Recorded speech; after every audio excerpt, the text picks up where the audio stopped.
All right, people, welcome back. Let's get into the stream. Here, let me adjust. Whoa. Whoa there, mister. Adjust some of our music here. Okay. All right, and then we'll turn that down a little bit. All right, guys. Welcome back to another stream. This is GVS. I try to cover all things sports pretty much on a nightly basis. It just depends. Sometimes we'll do a stream during the middle of the day. Sometimes we'll do a stream late at night, like how it is right now, where it's 9:53 and we got 50 seconds left in the Texas Tech game. I wanted to actually wait until this game was 100% over because I was like, damn, see, UNCW's giving Texas Tech a run for their money. But in the second half, as we saw, Hawkins and the boys, they pulled away from it. And right now it's 70-82. There's 40 seconds left. Like, this thing's over. This thing was not as close, though, as the Tridents against the Wolverines. Like, that thing did go down to the wire, to the end. And so if you guys enjoy what you're watching, we're going to try to cover all things day one. So be sure to hit that like button so you know where to come back to. Let's first dive into... you know what? Let's dive into... I'll just yap and talk a little bit about the games that I personally watched today, because obviously I couldn't watch every single game today. Games that I saw today. I saw... Come on, hit refresh. Here we go. Games that I saw today. I saw the UC San Diego versus Michigan game. I saw the Houston versus SIU Edwardsville game. I saw the Alabama State versus Auburn game. I saw the Omaha versus St. John's game. I saw the Arkansas versus Kansas game, and I saw the Creighton versus Louisville game. So Gonzaga blowing the doors off of Georgia. No context to that. UCLA doing the same to the Aggies of Utah State, blowing them out of the water. 72-47, no context to that. BYU and VCU, I saw that it was pretty close there towards the beginning of the game, but then at halftime, the Cougars being up 39-28. Didn't see the rest of that. I didn't watch the game personally. There we go. Okay, Texas Tech's going to win by 10. Okay. UNCW. The Seahawks come up short against the Red Raiders. The final score will be 72-82. Texas Tech gets the win. They move on, and they're going to play, if I'm not mistaken, let me open up here the March Madness bracket. March Madness bracket. Basketball. We're talking about basketball right now, bruh. March Madness bracket. What do you call a fish with a tie? A sophistic. Oh, that's funny. That's funny.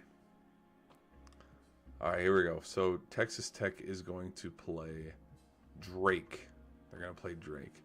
Like, we've been staring at the brackets all day, and I'm like, who are they going to play when they move on to the next run?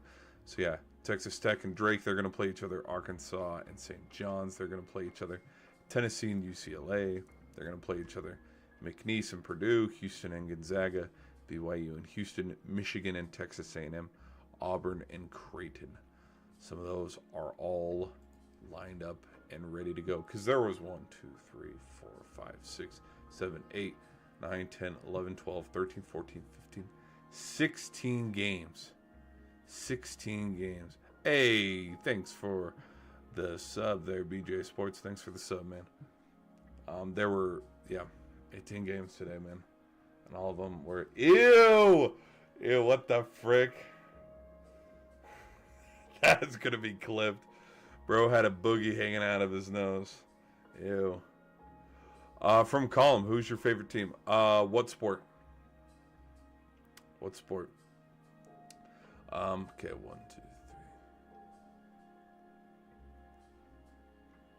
3. Okay, so 16 games, 16 results. Okay, let's keep it moving. So, let's talk about... Damn, they're not even ordered. Okay, actually, yes, they somewhat are ordered, actually, in line. So let's first talk about Creighton versus Louisville. today. Blue Jays move on. They won their game 89-75. Large part due to the shooting the three ball. 3-point shot ended up being what was the difference in this game. Creighton shot 11 for 24, while Louisville shot more threes, 29, but they only made 8. What else? Creighton out rebounded them 37-32. Especially on the defensive boards, they had the 31 towards Louisville's 23. But there in the second half, that's when things started to, they started to pull away. Who had the best game? Ashworth had a 22-point game. Cockbrenner 14, Green 9, McAndrew 11, and Neal 29. The transfer from Arizona State. Player of the game. He had a big impact. Didn't he have, how many threes did he have? 2. He only had 2 threes. But his field goal percentage was pretty good. Shooting 11 for 16 from the field. Hell yeah, that's Neal right there. Big game. And I think what was beneficial of Creighton having this win is, and I was kind of saying it a little bit in the Auburn stream earlier today, is that Creighton benefited from playing Louisville a lot more than Auburn benefited playing Alabama State. Yes, the game was close there for the first half, but the second half of the Alabama State versus Auburn game was not close. This was still a 20-point win by the Tigers. So, all right. Second game of today was High Point versus Purdue. It was 75-63. I'm not going to lie. I don't know any context to how this game went. Purdue, I'll look right now, seeing the stats, shot booty from the 3-point, 5 for 15. High Point made more threes. They shot 10 for 28. But Purdue on the boards, 45, out-rebounding High Point with 45 boards to High Point's 24. And then what else here? Foul trouble. High Point also got into some foul trouble. They had 20 to Purdue's 13, so there's that.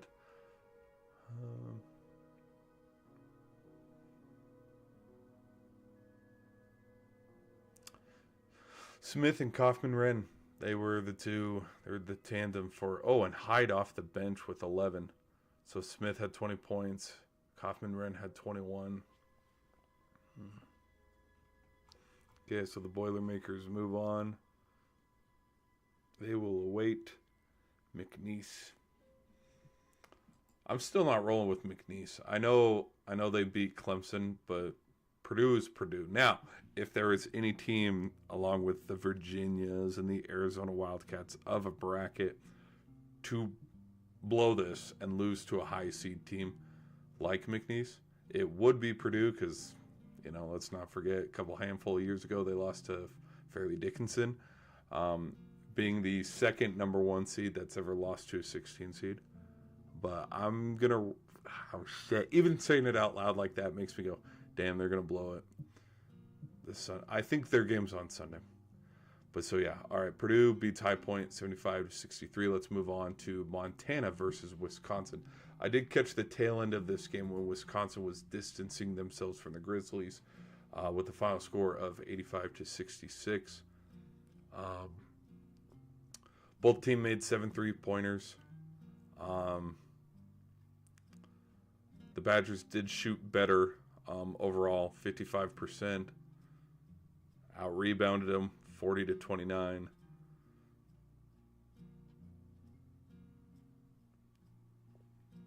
Stayed out of foul trouble too.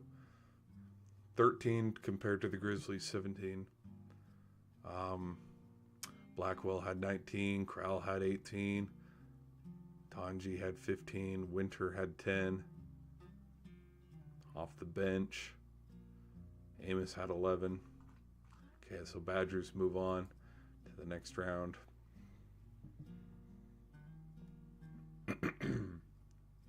SIU, Edwardsville, and then Houston. I did see this game. Let's see.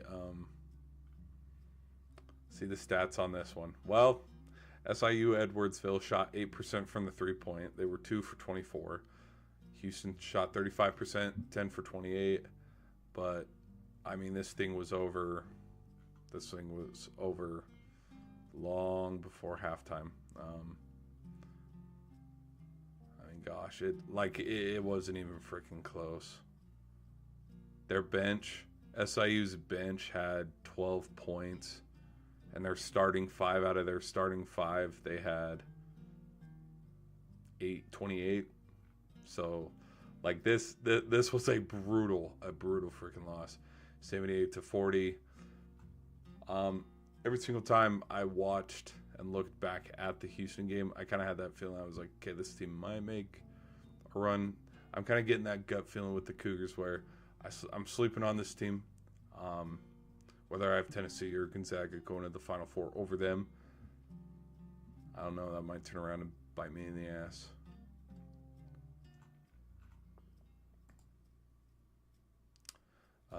Here we go. What else happened today?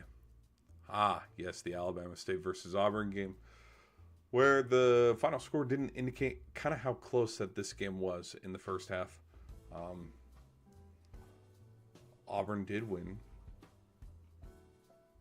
63-83, but in the first half there was a point. Let's go to the game cast here.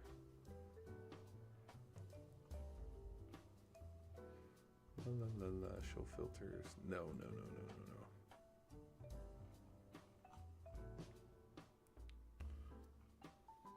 Is it play-by-play?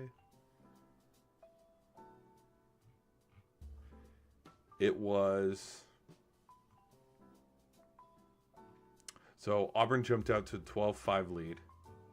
And then all of a sudden it came 8-17. Then it was 10-18. 24-13, 15-28, 20-28, 24-28, 29-26, 27-29, 27-32, 31-34. And then it was 31-41 by halftime. So there was a point, roughly, where is it? 30...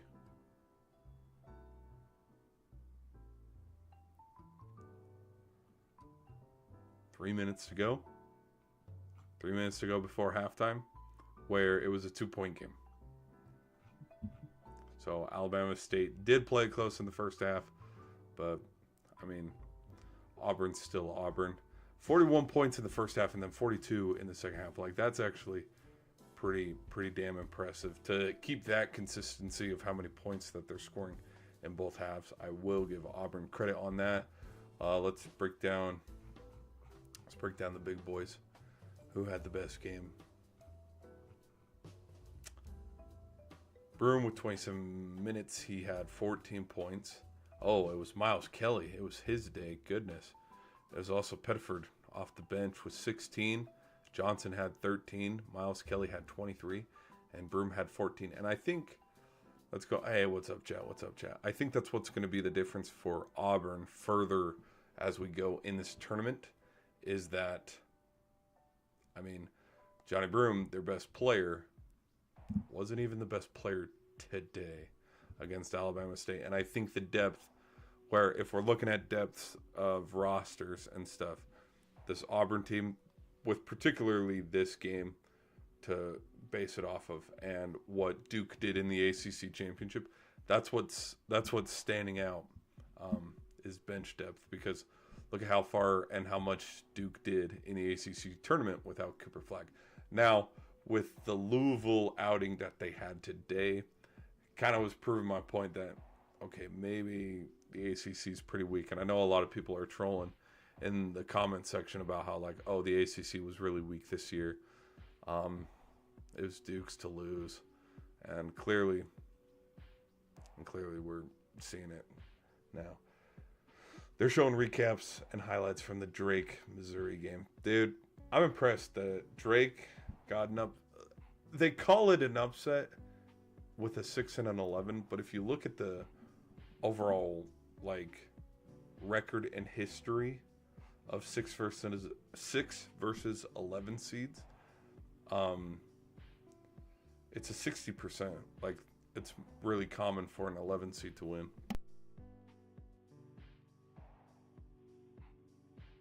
Just like how it's 50-50 for an 8 versus 9.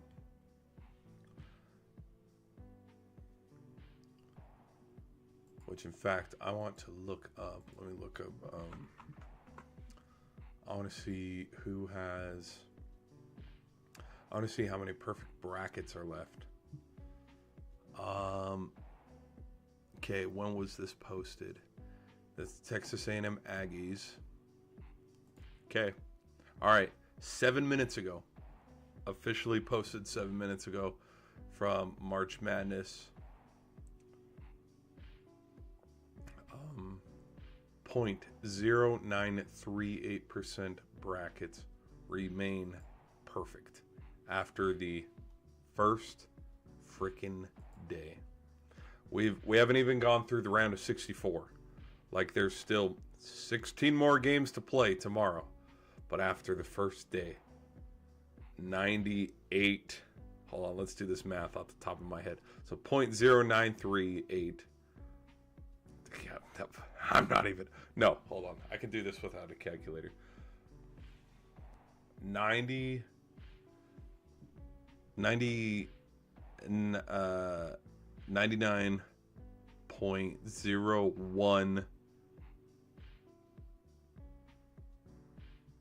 99.01 percent brackets are busted, ruined. Some of my brackets that I made, particularly my St. John's one, that is the best one. It's ranked 22nd thousandth or something. When it says ranks and votes, like points and how many I've earned, it says 22K. So it's nowhere near the top brackets.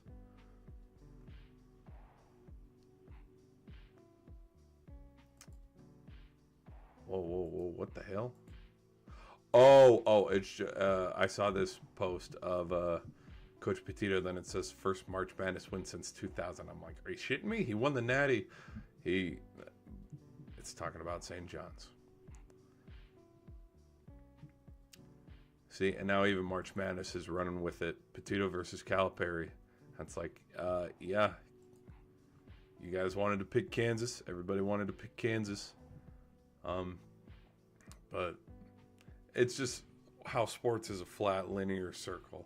It's better to see Coach Cal against Petito.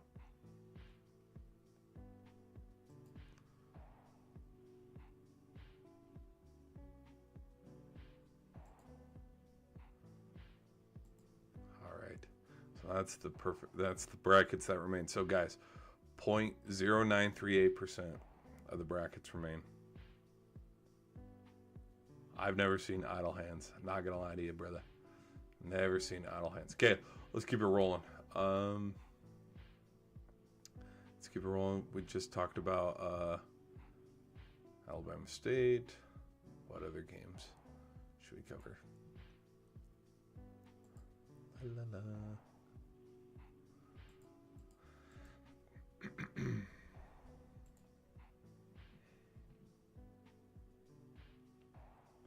McNeese and Clemson. Yes, let's talk about this one, because this one was freaking fun.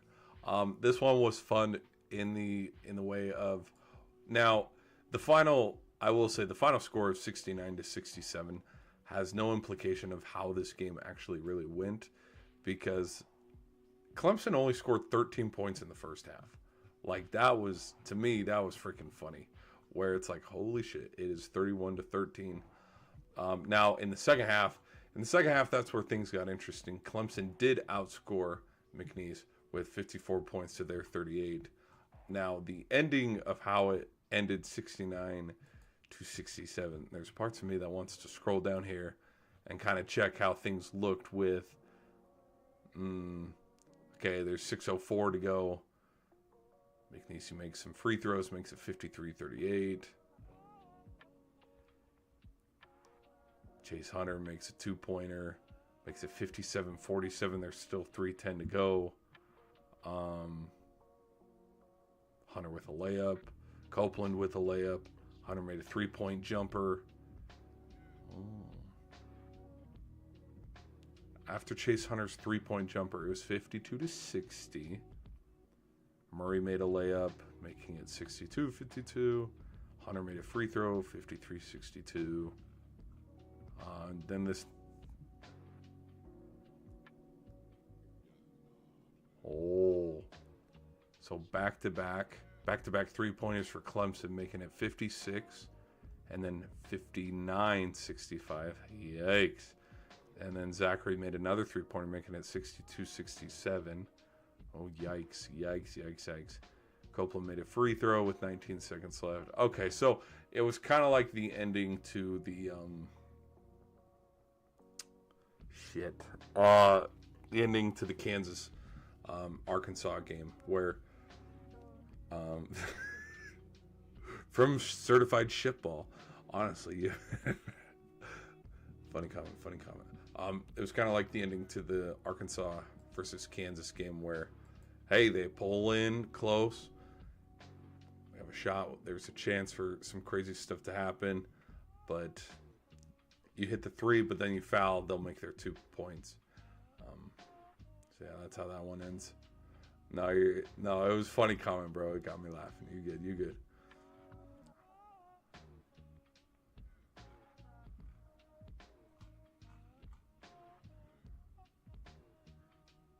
Okay, so McNeese is gonna go play Purdue.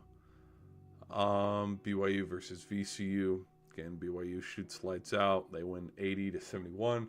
Then Gonzaga versus Georgia. I think at one point, Gonzaga, just like how Michigan, they were up by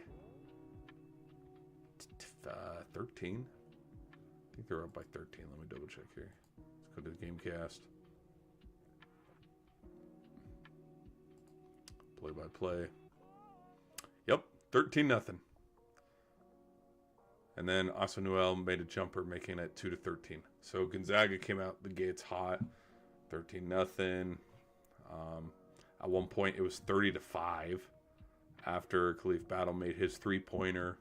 So this game against Georgia was not close. End of the first half was 48-27. Gonzaga chipped away at it, but I think the first half was a little too much to overcome. Gonzaga keeping the consistency, 48 in the first half, 41 in the second half.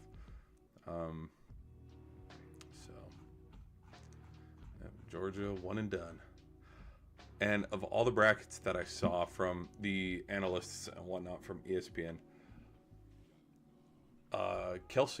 Jason Kelsey was the only one that I saw that picked Georgia over Gonzaga. And it's like, okay, dude. Okay. Okay, let's talk about now the Terriers versus Tennessee, 77-62. No clue how Wofford lost that one to Tennessee, but it's Tennessee. Like, I didn't watch that one. Arkansas against Kansas, 79-72. I kind of did a post-game reaction summary thing when that game was going on, and from what I wrote down and kind of what I remember, like, Davis just took over in that game. His three ball that made it 71-67 with a minute 43 to go. Arkansas at one point went on a 7-0 run. The Jayhawks had 4 turnovers, which were pretty crucial.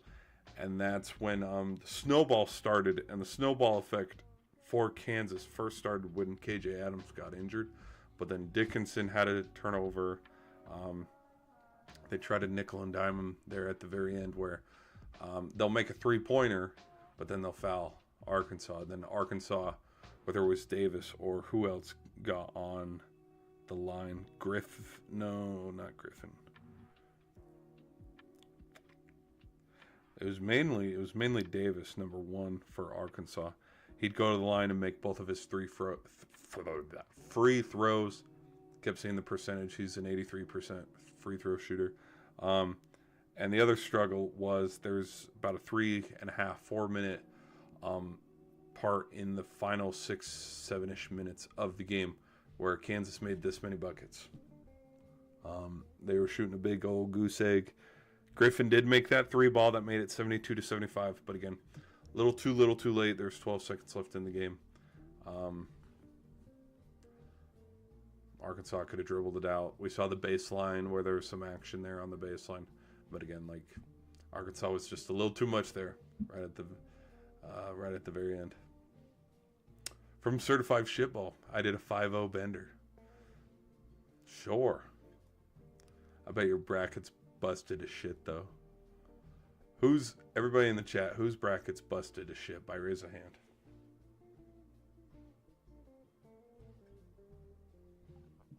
Mine's busted shit in the way of, let's go to my picks.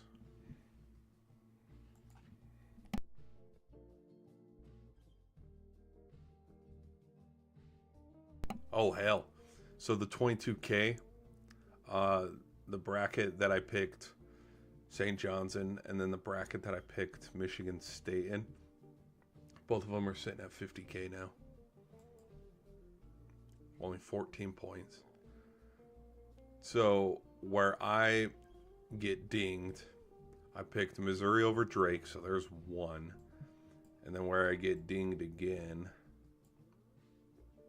well, let me move this over so you guys can see. Okay, we can't see any of these over here. Come on, scroll down. What the hell? What the hell, man? And then that's where, right here, McNeese and Clemson. I'm going to get dinged right there. Oh, well. Okay, let's bring back up the chat. Sorry, chat.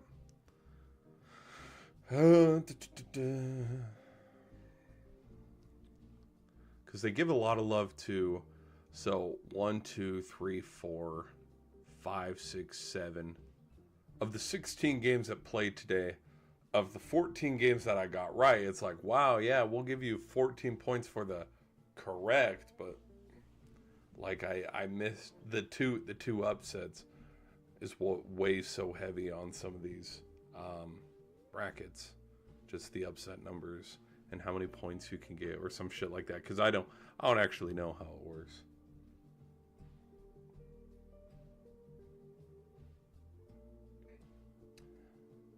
Bayou Bandits, go Pokes. McNeese, men's basketball. Is your bracket busted yet? Yes, me along with the majority of America.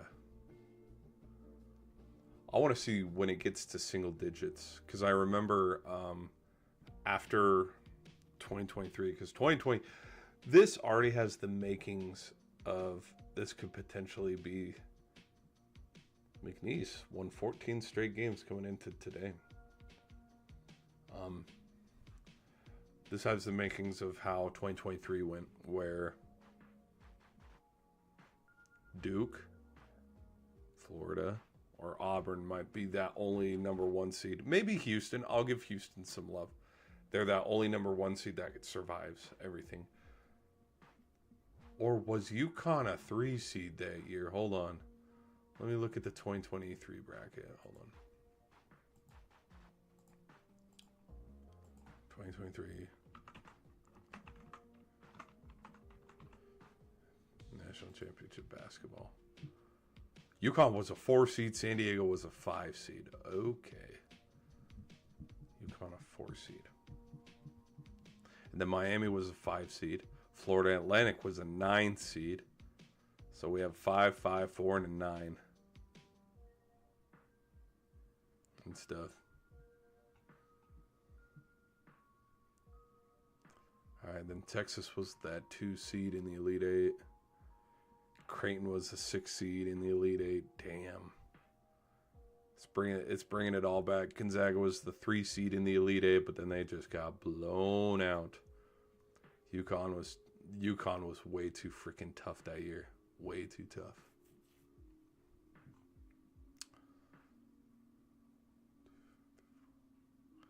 Kansas State lost to Florida Atlantic 79-76. I had K-State.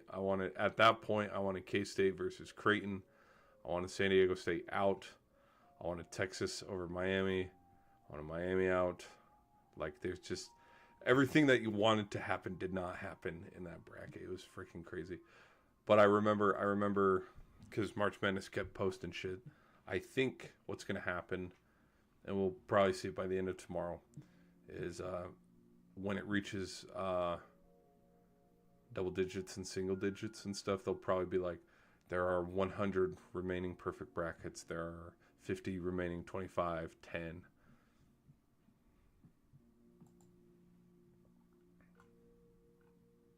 There are no more remaining brackets. Because I know back in 2017, the one game that broke everybody's bracket was that Wisconsin versus Villanova matchup. And I kind of weirdly feel like that game was just yesterday. And I feel like in turn for this year's bracket, Gonzaga versus Houston might be that bracket game, or Creighton versus Auburn. So, all right, Chad, let's keep this thing rolling.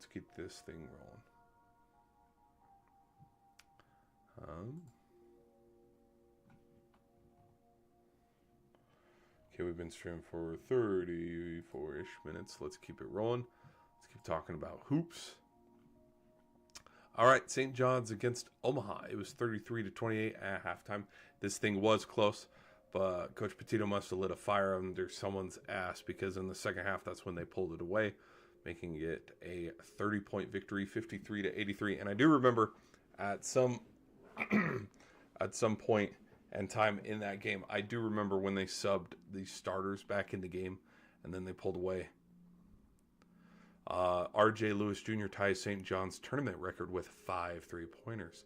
That would definitely help extend the lead and make the margin wider. Hello, chat. What's going on, chat?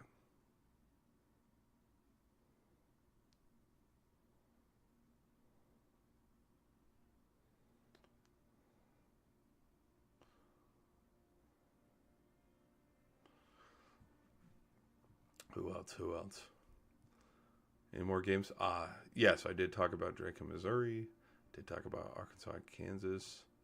I guess the last game to talk about too, because it was the biggest game, and a lot of people are going to talk about it, is Michigan barely survived against UC San Diego, 68-65. Gamecast, this is how the game started. Michigan was absolutely blowing them out.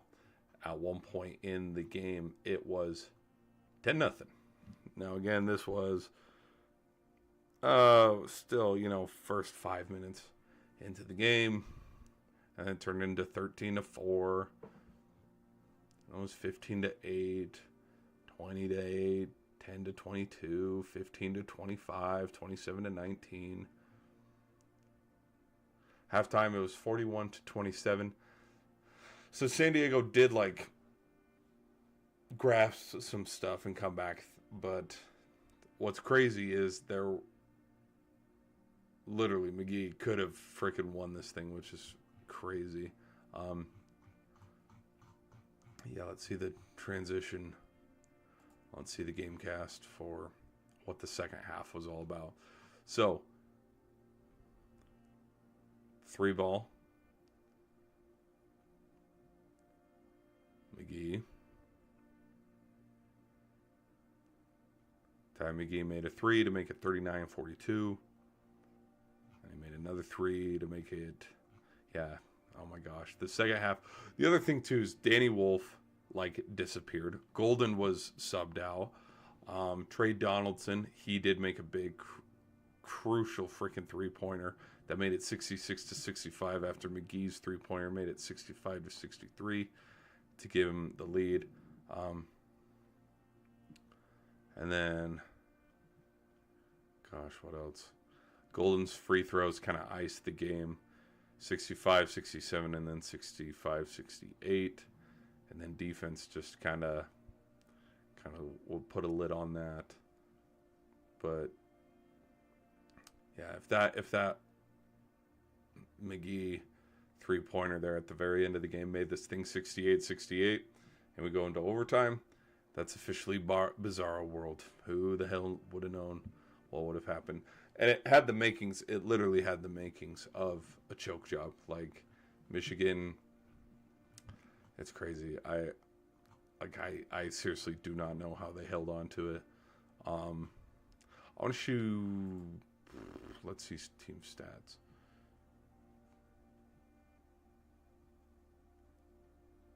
Damn. Michigan even shot the 3-ball better, 9 for 27 versus UCSD 7 for 30, but I guess largest lead, Michigan 15. The Tridents 2. Points in the paint 30 and 30. Fast break points 8 and 5. Points off of turnovers. Oh, that's a big stat right there. 15 points off of turnovers, and Michigan only had 6. 7 steals. Man.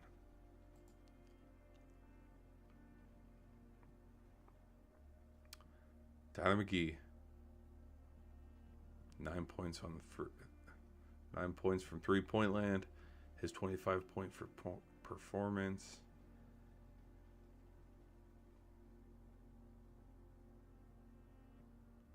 I can't think of anything else. That must be it. Okay. You're gone. You're gone. You're gone. You're gone. You're gone. You're gone.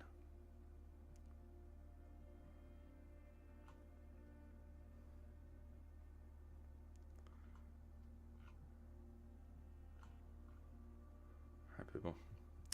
Okay, so that will be all for March Madness Day 1. I think from a viewer standpoint,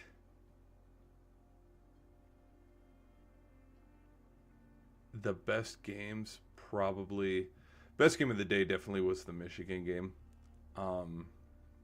Most rewarding win, probably it's got to be McNeese over Clemson or Drake over Missouri, because a lot of people are saying that those are the upsets. Definitely most boring game, the Houston one. I think what's funny too is, I'm not going to even check, but I would guess that the same people who were complaining about North Carolina getting in the bracket over Indiana or Boise State or West Virginia, only with games like the Montana versus Wisconsin or the UNC Wilmington against Texas Tech, even though that game was somewhat close there in the second half, but the SIU Edwardsville game, only with those kind of games can you make a case going, okay, we can get better players, better teams in this bracket.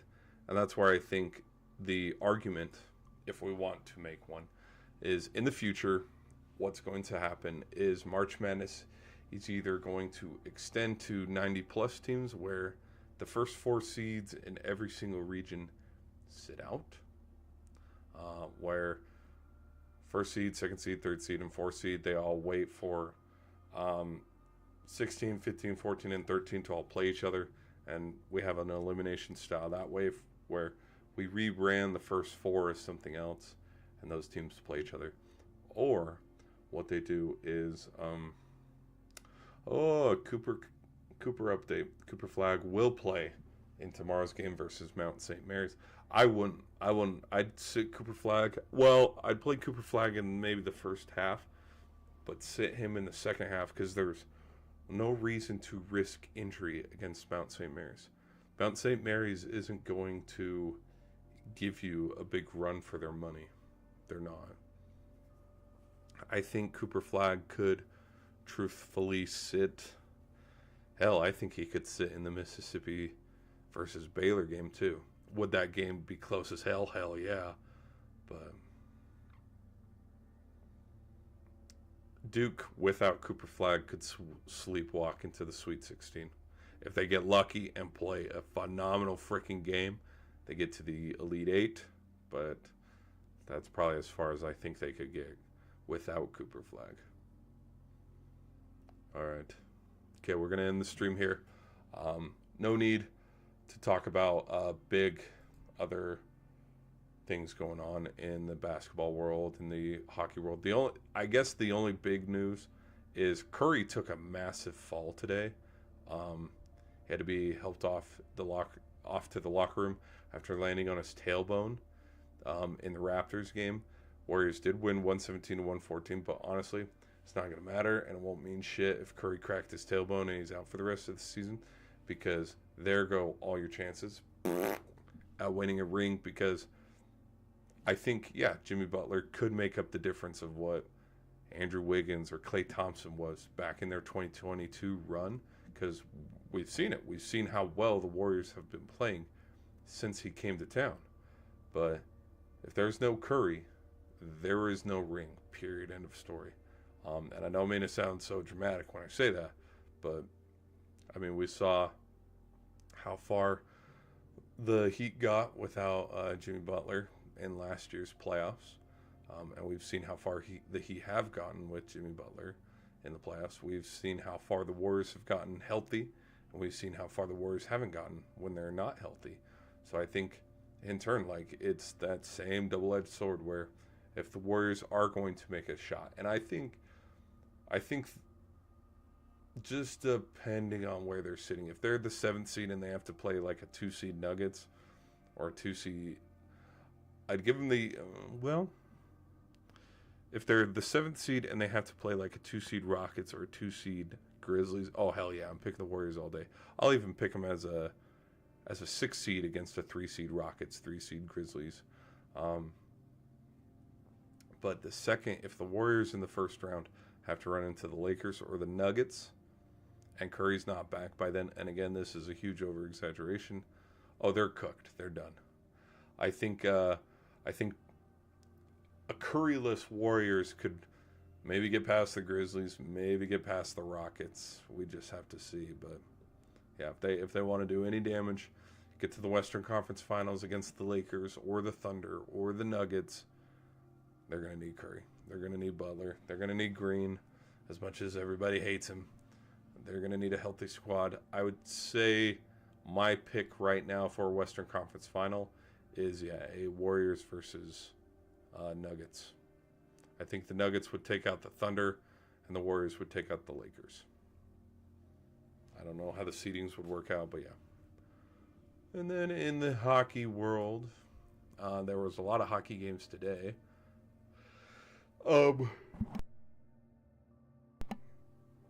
Rangers continue to lose. They lost 3-4 today. I did watch, because it was on the dual screen, I did watch the Jets win in overtime against the Oilers. The Jets and the Oilers, fun fact, are the two most winningest teams in overtime this season.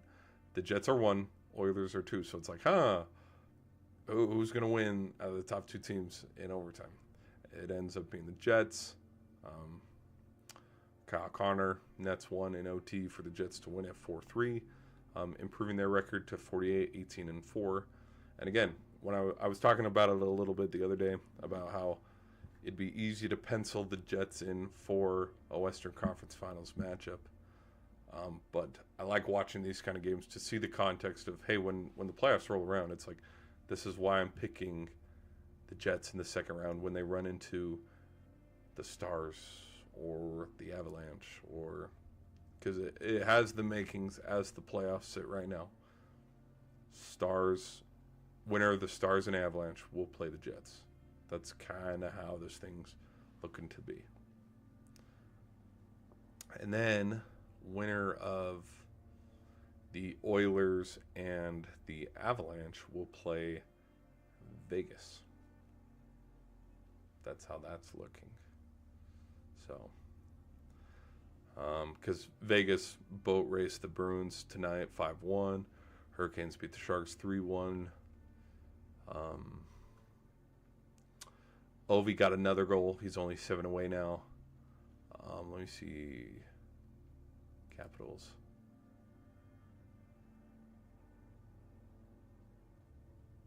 Okay, I'll look it up right now. Hold on. Idle hands, you say?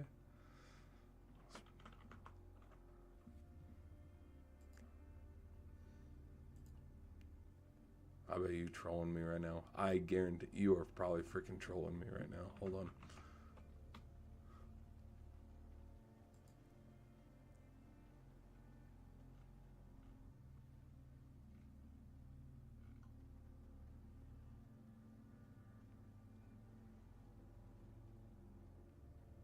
Which one? Eldon Henson?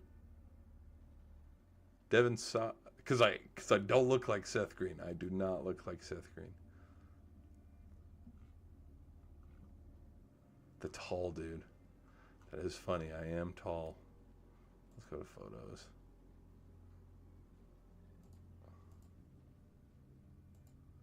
Holy shit, Jessica Alba's in this?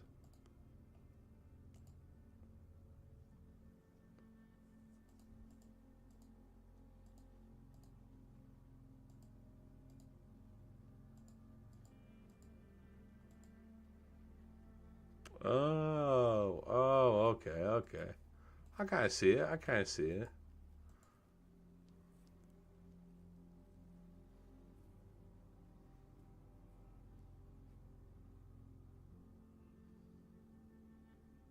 It's a stoner movie.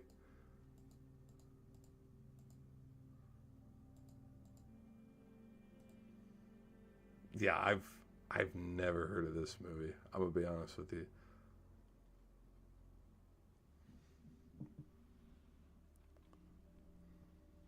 Oh, yeah, Eldon Henson.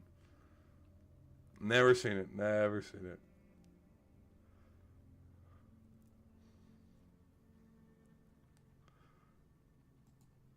Add that to the queue. No.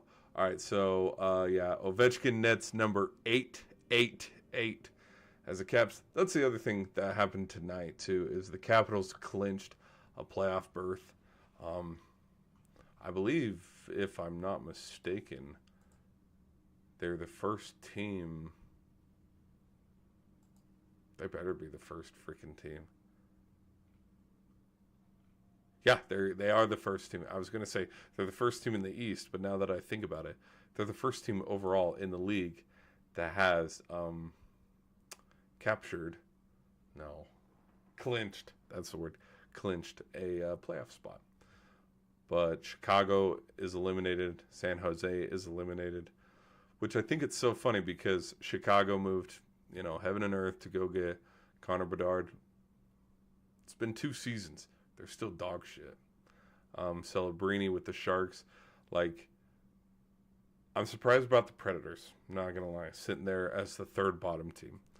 But Sabres, Flyers. Oh, shit. The Penguins are down there, too. Honestly, the Penguins might as well tank. We got minus 50 point differential. In our last 10, we're 5-4-1. Honestly, yeah, if we're at the freaking bottom conference, let's look at the conference. Oh, yikes. Okay, in the wild card, if we were even to try to take a shot at the wild card, we are about 11 points behind. Like, we need to win out,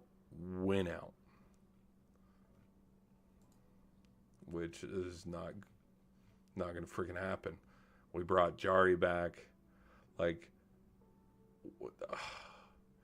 Florida, Tampa, Ottawa, Dallas, New Jersey, Boston, and Washington. Like, there's no fetching way. There's no fetching way in hell that the Penguins are going to come back.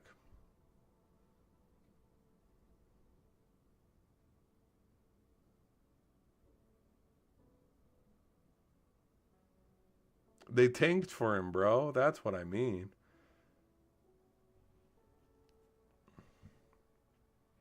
That's what I mean is they've tanked.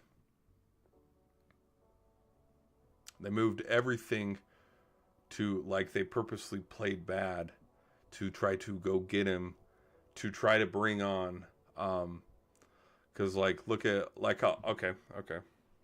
I'll take Connor Bedard, for example. Let's compare Connor Bedard against Cale Makar.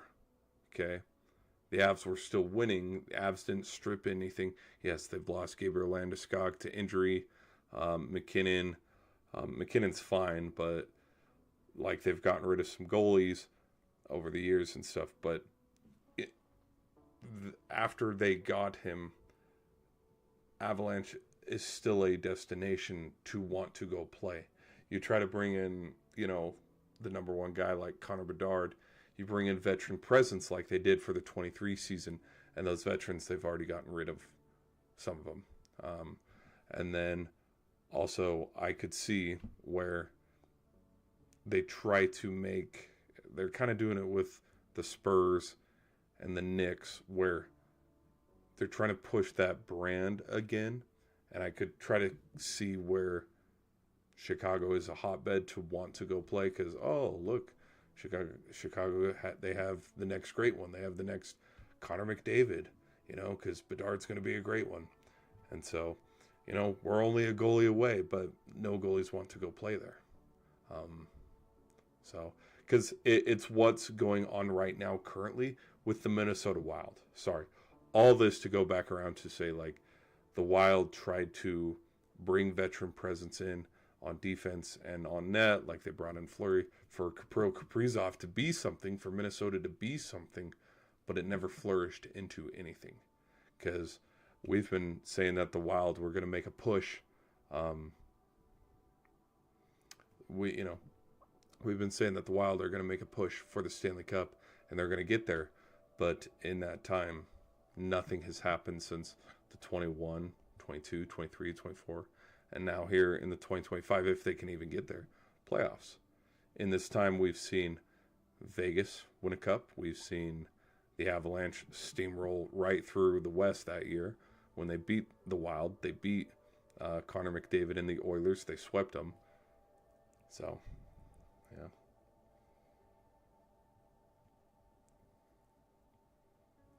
Yeah. My bad. Sorry. I know that seemed a little. Yeah, no one expected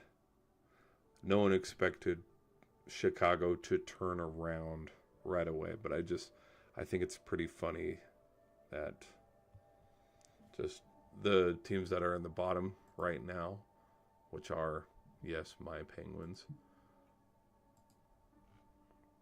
But yeah, the Sharks, Blackhawks, Sabres, Flyers.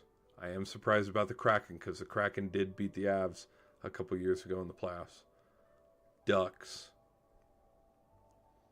Like, these 6 teams, they will be at the bottom for the next decade. Like the Boston Bruins. I don't know why this year was a rough year for Boston, not gonna lie. But, like, Boston could be better. The Wings could be better. The Rangers damn sure could be better. I mean, I thought the Rangers were going to go to the Cup this year. I think the Islanders are going to start to fall and slip down there. Canadians forever ago. I'm thinking of the 23 season. Canadians were down here where Nashville and Buffalo is. 3rd worst, 4th worst. But yeah, look at that. Minnesota, middle of the pack, 83 points. What Minnesota's doing is they're hovering around where the Devils and the Kings are, and the Lightning, where, I mean, they're a middle of the pack team where they could get a round 1 win, but they're not going to get that round 2 win. They'll go fight and beat up a divisional foe, but then when they get to the second round and play the 1 seed or the 2 seed, it's like, shit, they're done.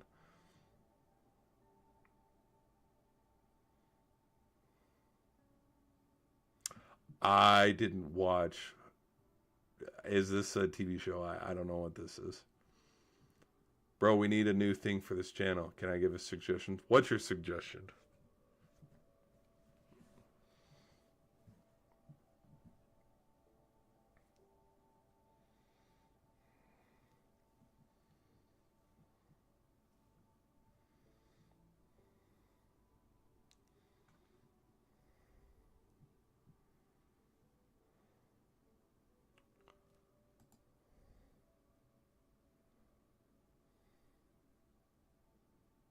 I don't watch fighting. I'm not gonna lie, Notorious. I don't watch fighting. Fighting, NASCAR, golf. Thought this was a sports channel. ... This is a NFL, college football, college basketball in March, and hockey channel. I don't watch fighting.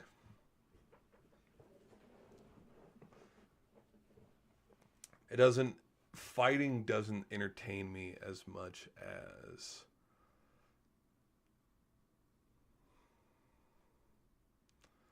football. Like, it really doesn't. No offense to fighting. Like, I know fighters are doing real stuff. The other thing too is like YouTube's not full time. Like, if YouTube was a full time thing, and like if I was getting paid money, like real money, and could make a career out of it, oh hell yeah.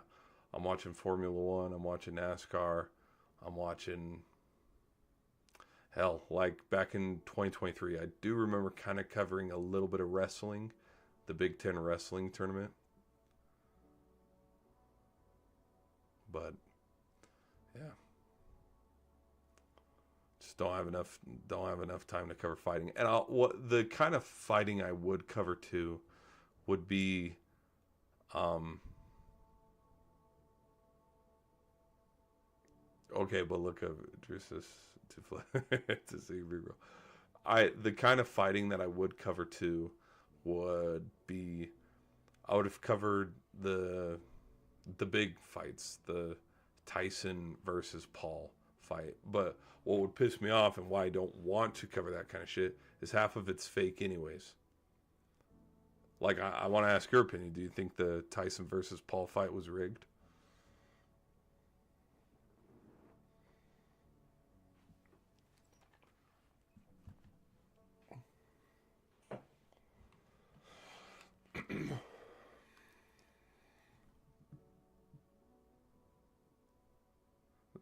That's not real. MMA is real. Oh yeah, no. MMA. I think MMA is the shit. Dracus Duplessis. Okay, I'm looking up Dracus. Hold on.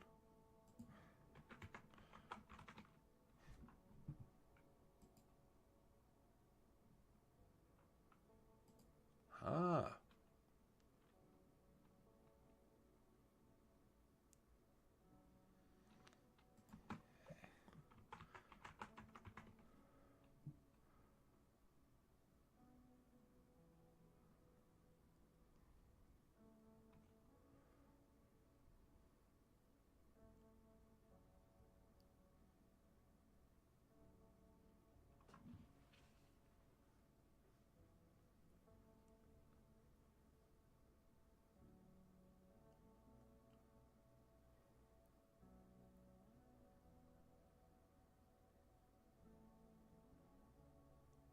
I don't know what to tell you.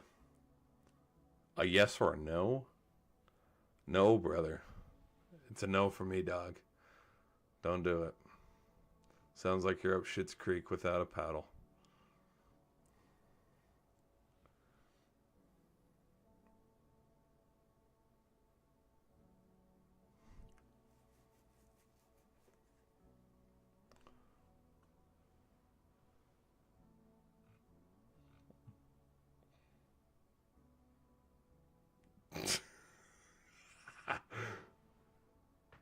Hey, if you've been doing it for 10 plus years, you don't need my advice, bro.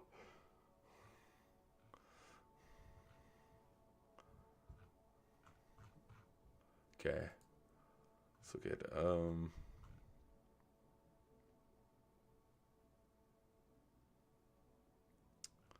okay. Anybody else? Anybody else? Okay.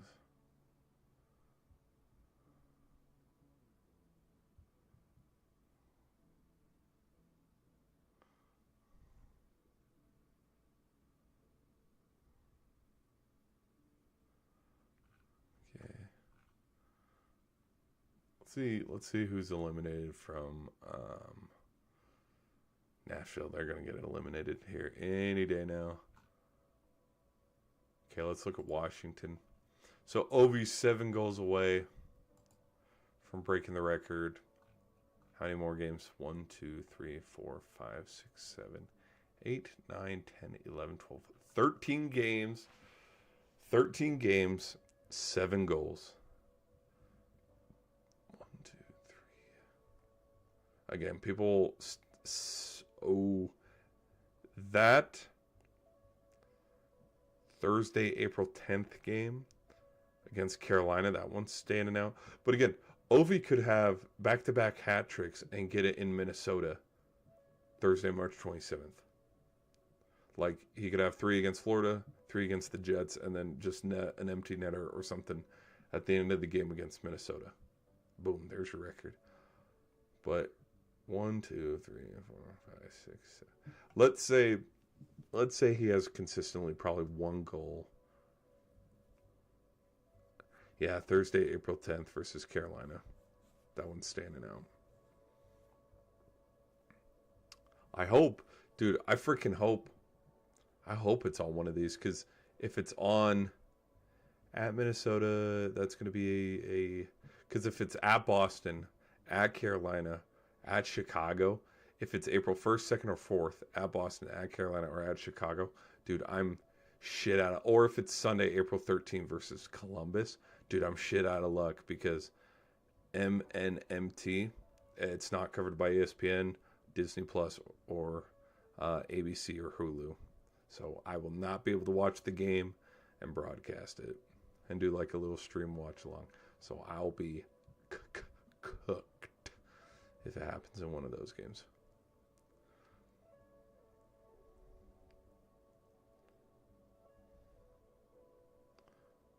Hey, let me get this dude out of here.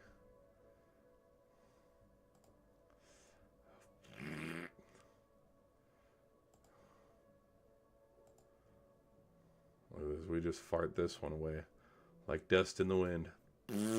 See ya. Another one bites the dust. Boom, boom, boom. Later, Fuker.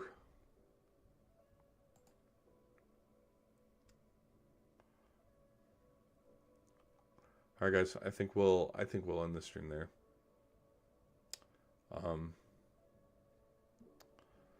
There's not much more to chat about. Damn, we've hit 13 likes. Thanks, guys. There's not much more to chat about. I know this stream's kind of been quiet, kind of been quick. Stanley Cup playoffs begin April 19th. Dude, I'm so freaking excited. I'm excited. Here's why I'm freaking excited for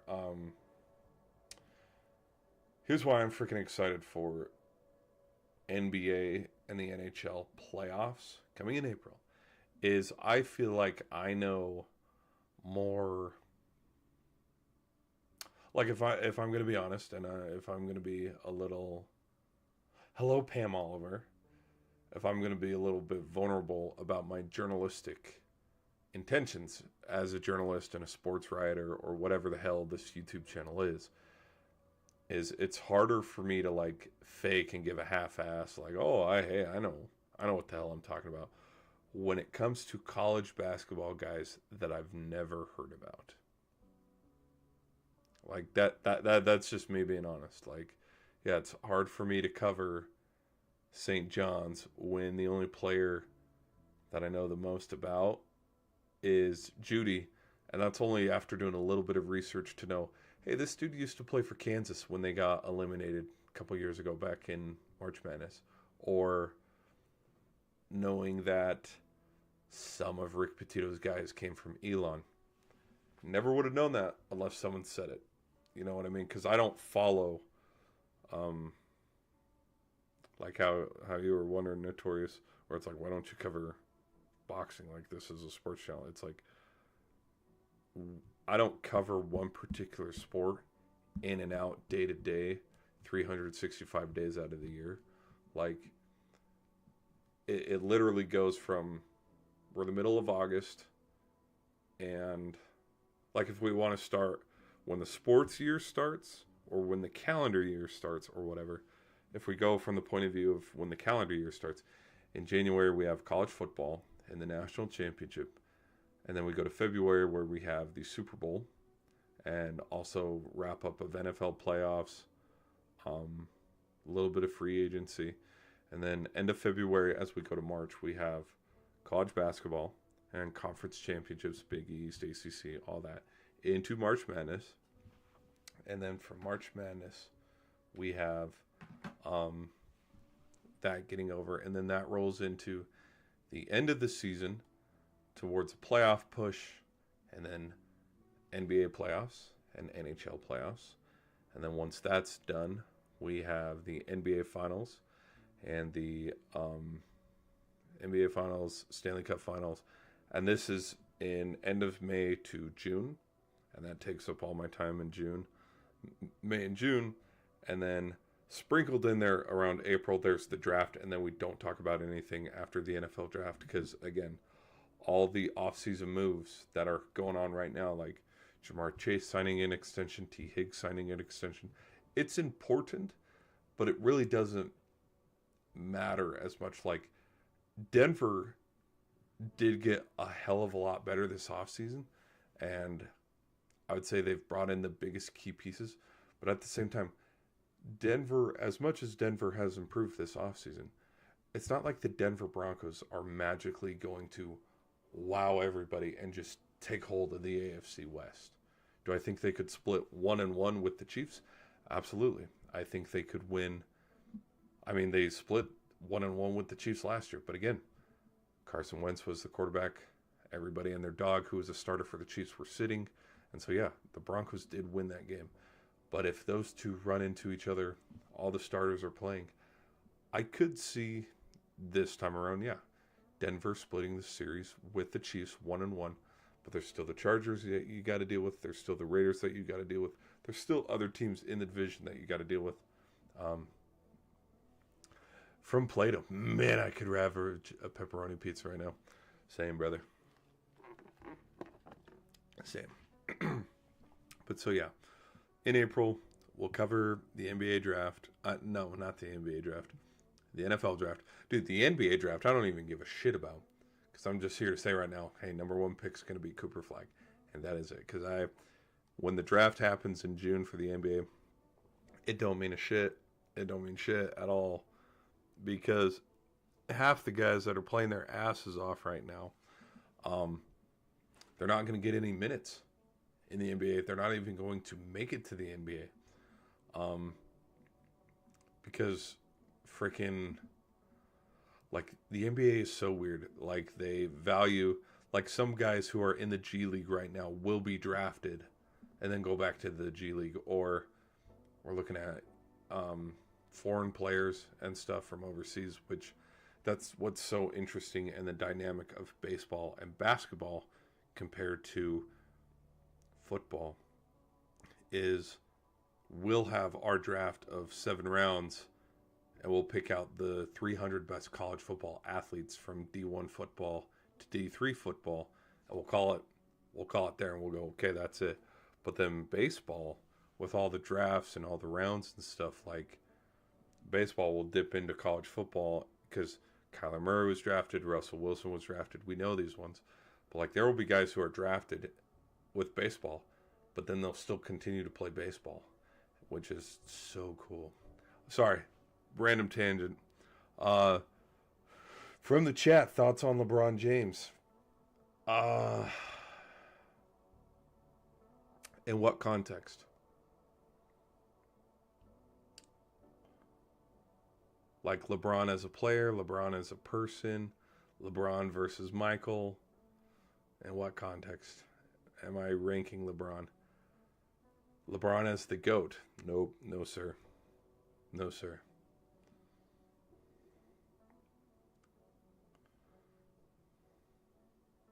LeBron. I think, I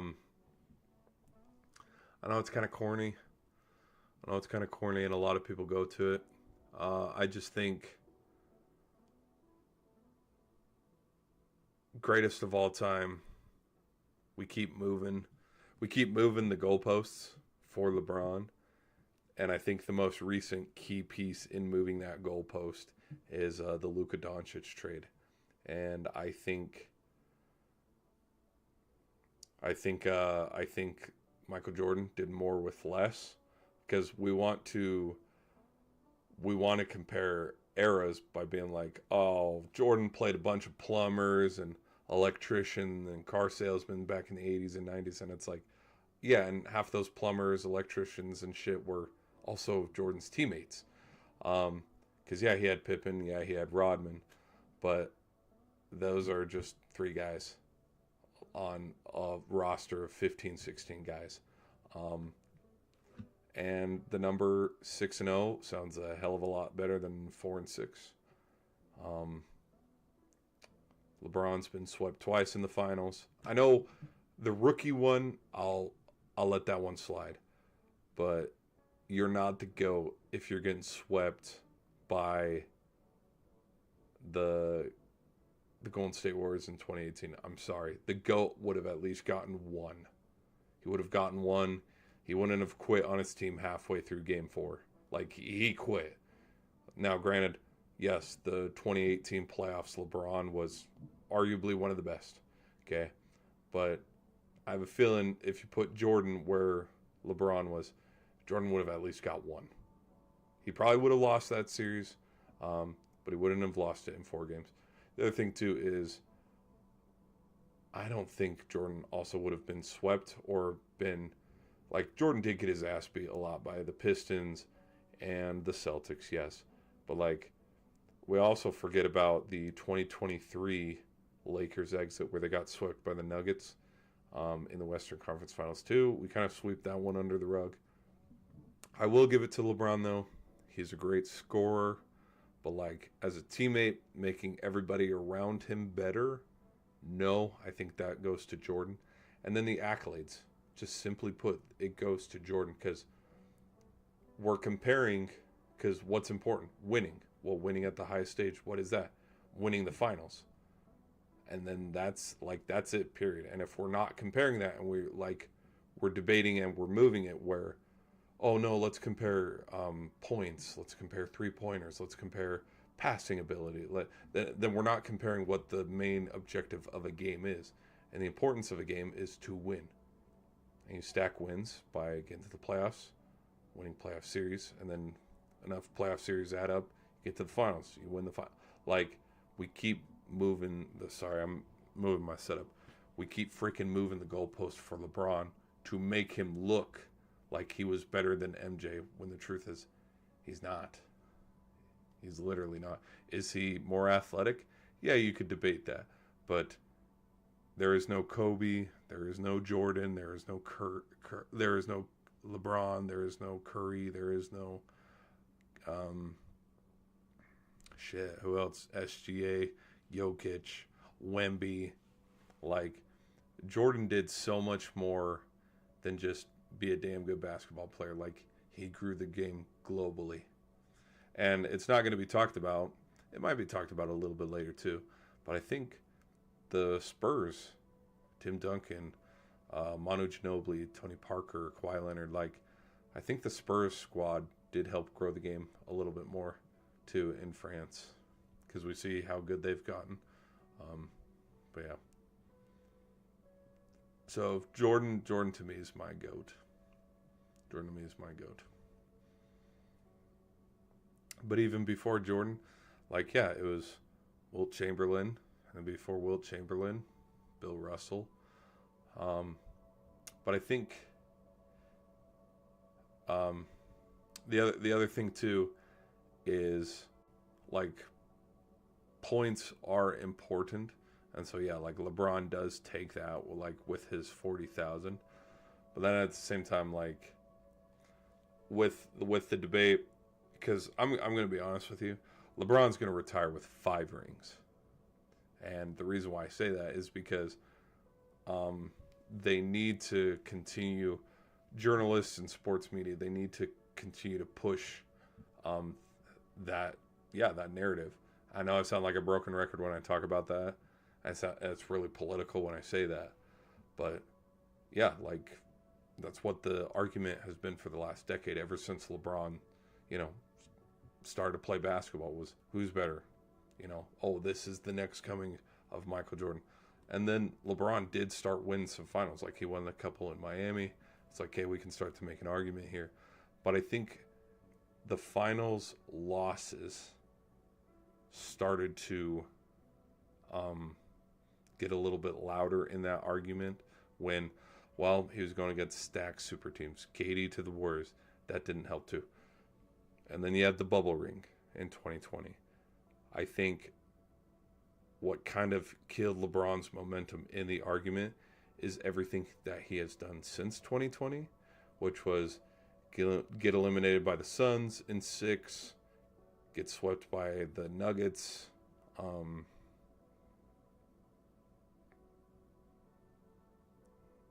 What else?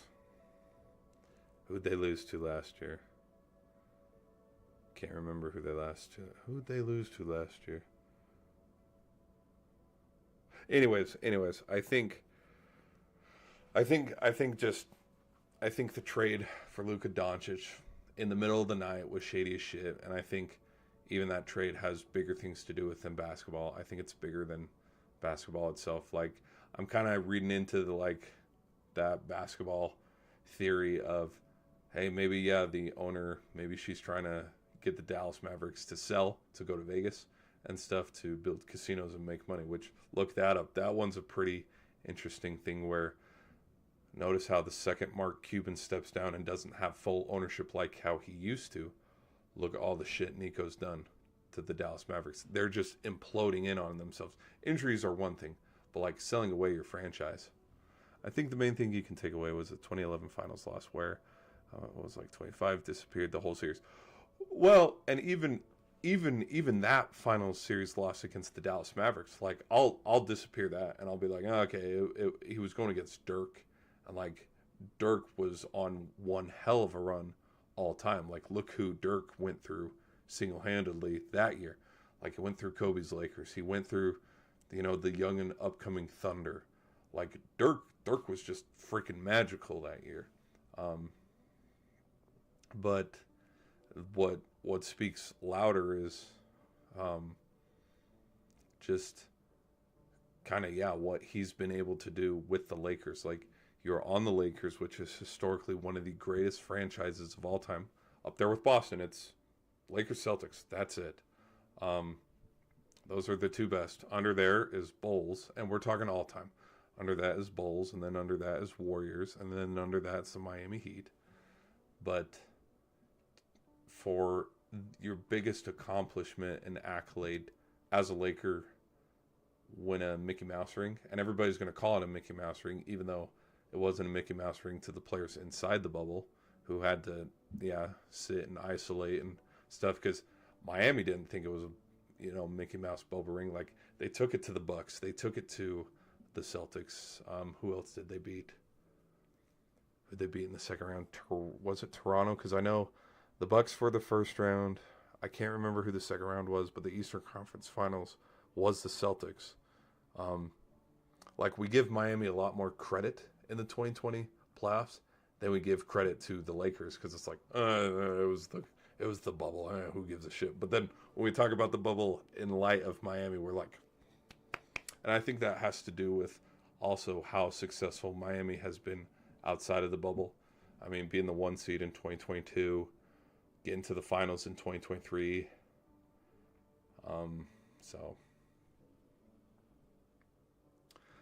Sorry. But all this to be said, in the GOAT debate, I think, though, LeBron's going to retire with one more ring, so we can make that push in that argument of, okay, he has 5 rings.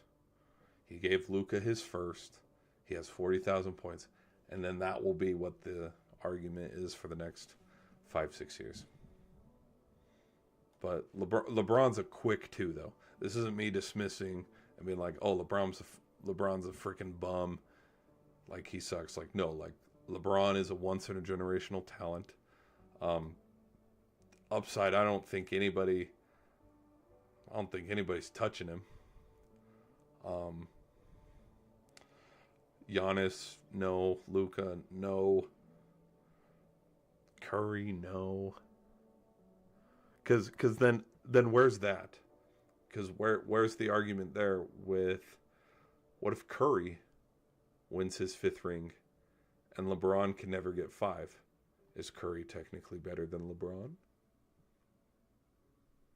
I mean, because Curry, I wish my Mavs could have won with Luka as a Maverick instead of a Laker. And I live in Dallas, and a lot of people agree that the owners did this as an excuse to move to Vegas. Yeah. Oh yeah, I think it's shady as shit. Um, I think it's shady as shit. Just make an expansion team. Just make an expansion team. Because I don't think, like, I really don't think they'd move out of Dallas. But like when you start to look and read into it, you're like, oh damn, okay, maybe they might do it. But because even even Luka, okay, let's say Luka does get a ring.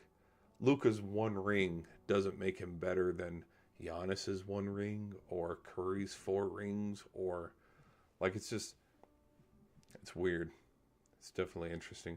It's funny just how sports media we will just tear and rip everybody else down when it's like there's still so much like greatness to just watch. Like, because I will be intrigued to see how LeBron wins another ring. Like, because yeah, I'm a LeBron fan, but it's going to have to you're going to have to get through the Nuggets. You're going to have to get through the Thunder, and then okay, you got past those two. Who's waiting for you on the other side in the East? Can the Lakers beat the Cavs? Can the Lakers get four games against the Celtics? Let's say Giannis turns back the clock and they have an improbable run like they did back in 2021. Can the Lakers beat the Milwaukee Bucks after the Bucks upset the Celtics and then the Cavs in the Eastern Conference playoffs? For Dallas, everyone is going to remember where they were. Dude, I was freaking sleeping, man. I was sleeping. And I was like, there is no freaking well, because I saw it from I don't know if you know John Boy Media. John Boy Media is a baseball channel. They cover mostly baseball shit. And so I saw it from them and I was like, this has to be a freaking troll. Like there's no way in hell that Dallas would get rid of Luka. Like there's no fetching. And then when ESPN posted, I was like, holy shit, this is real.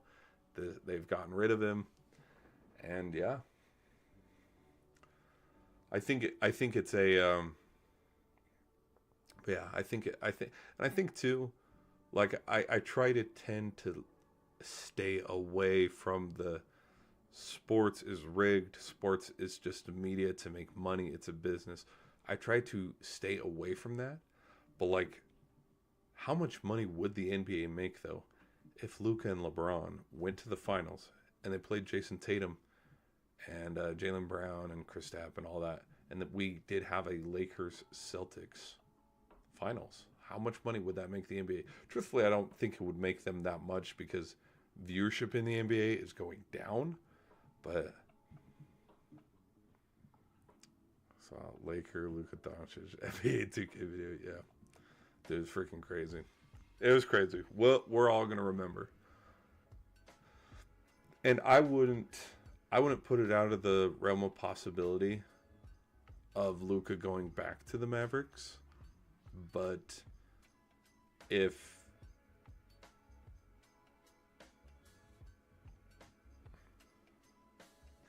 no, yeah, no, not a coincidence. Mm-mm, not a coincidence at all. Like I'm really nervous about like I love me some hockey, and the one thing I'm getting nervous about is considering that Ovechkin's 7 away from breaking the record. I'm nervous if players start to just grapefruit it and goalies let the goal slide by. Because so Florida, let's name off some goalies he's going to start playing here. So Florida, he has one game against Florida. That's Sergei Bobrovsky. He's got Winnipeg once, so there's Connor Hellbuck. He's got Minnesota once, so there's Marc-Andre Fleury. He's got Boston, so there's Swayman.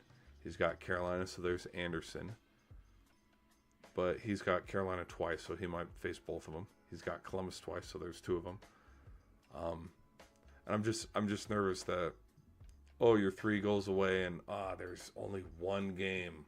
Look at this, there was a hat trick. Like that's the kind of shady shit I hope they stay away from. Where he can comfortably get it. But What time is it? Damn, it's almost midnight. Okay. Started to do a hard out. We're going to do a hard out here. Thanks for the question, though. Always good to end on a LeBron take. Anything else? Any other question? But yeah, that's my takes on LeBron. I don't think. I will say this. I don't think the Lakers win it this year. This year. But like, I think LeBron probably has 3 more seasons in him. And if it's not next year, it will be the year after that where he's winning the 2027 or 2026 NBA Finals. But I could be wrong. Like, yeah, there could be some behind the scenes strings that are pulled where, because as they sit, I think let me see.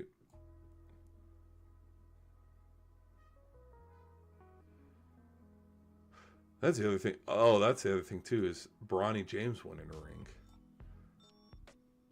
Bronny winning a ring, and you were talking about how Bryce gets drafted to the late. Oh yeah.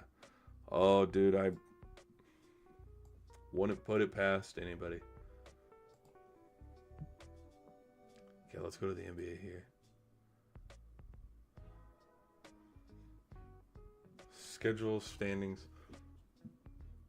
In the year 2029, Luka is shredded by taking LeBron's workouts. Regiment dropping 29. I'm calling it early. Oh yeah, the bullshit behind, oh, he was fat and he was out of weight and he was out of shape, and then we look at Luka now, it's like, this dude was not 270. Okay, let's look at conference. Okay. So the Thunder have clinched. So the Thunder's the 1, Rockets are 2, Nuggets are 3.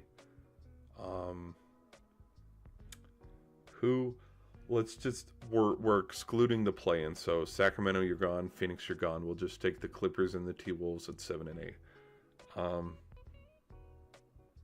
Lakers are the 4 seed, so they'll play the 5 seed Grizzlies. You kidding me?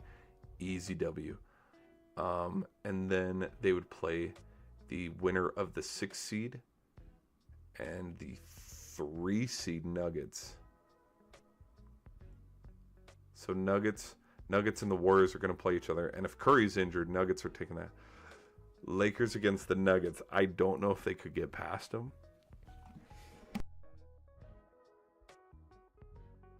But again, it's one of those things where you have the Clippers take out the Rockets. T-Wolves aren't taking out the Thunder. But you have a banged up Oklahoma City team and maybe a banged up Nuggets team. Yeah, Lakers take the Nuggets to 7, win, and then boom, they're in the Western Conference Final against the Thunder.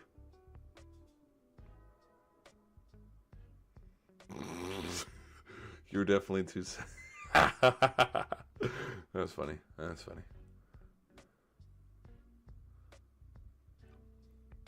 John Morant, pile of ants, your father ate a man.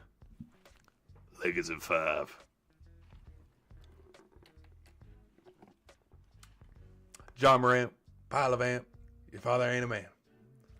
Lakers in 5. Which, speaking of, I think they might be live right now. They might be doing a nightcap. Dude, I freaking love nightcap.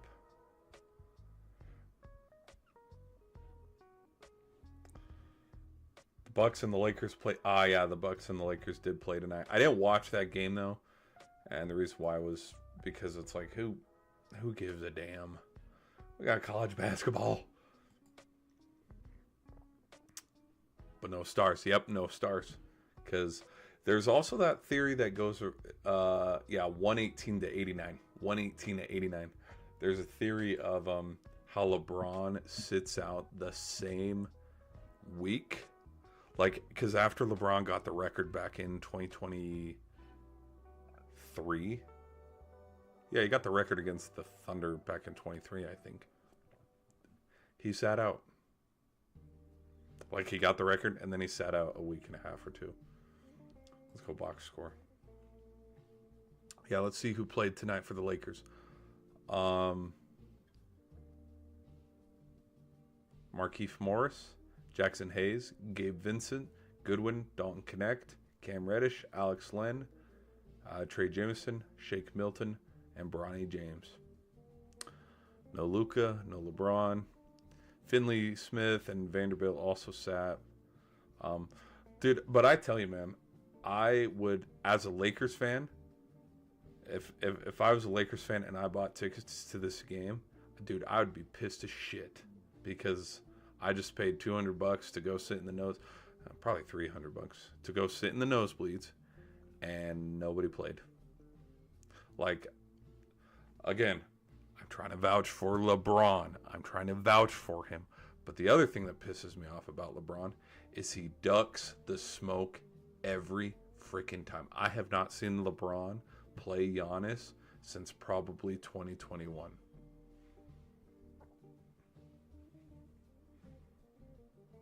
Like every single time the Bucks, like when it was, even when KD, Harden, and Kyrie were on the Nets together, LeBron ducked him.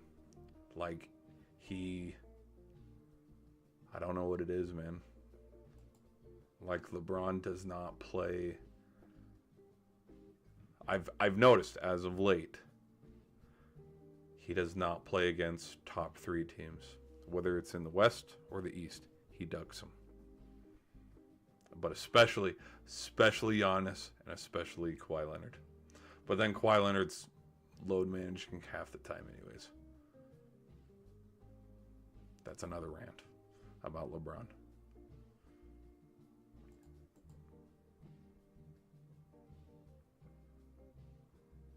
LeBron can't share the room with. I hate to freaking say it, and I hate to put it like that, but yes. Where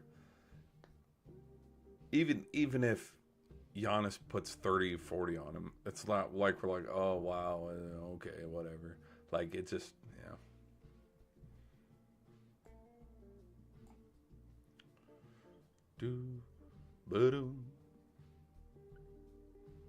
Okay, should we end it there, chat? Hey. Okay, let's see what else. Hold on. Let me see one more thing, then we'll end the stream.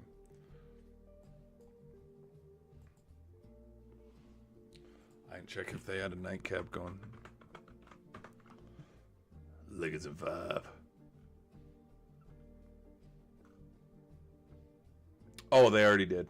Oh, well, it is 11. Yeah, okay. Yeah, it's almost damn near midnight. Yeah, they've already talked about the upsets. They've already talked about T. Higgins. They had Penny Hardaway tonight.